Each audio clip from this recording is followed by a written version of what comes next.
Hey everyone, welcome back to the channel. If you're gearing up for travel in 2025, becoming an Expedia member is one of the smartest moves you can make.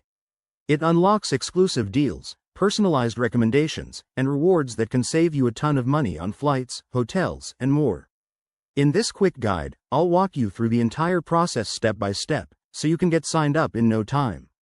Let's jump right in. First, head over to the Expedia website or download the app on your smartphone.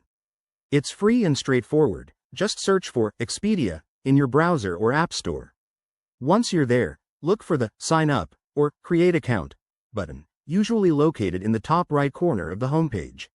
Next, you'll need to fill out a simple form with your details.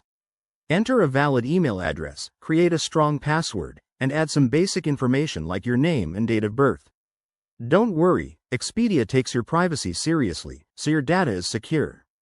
After submitting the form, check your email inbox for a verification link from Expedia. Click on it to confirm your account. This step is crucial and only takes a second. Once verified, you're officially a member. Now, the fun part. Start exploring your new perks.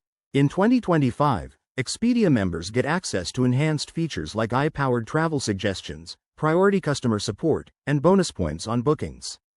Plus, you can link your other loyalty programs, like airline miles, to earn even more rewards. A quick tip. Keep an eye out for limited-time promotions in 2025, as Expedia often rolls out special member-only deals. Whether you're planning a beach vacation or a city adventure, this membership will make your trips smoother and more affordable. And there you have it. You're all set to become an Expedia member. If you follow these steps, you'll be jet-setting in style. Give it a try and let me know in the comments how it goes. Thanks for watching, and don't forget to like and subscribe for more travel tips. Safe travels.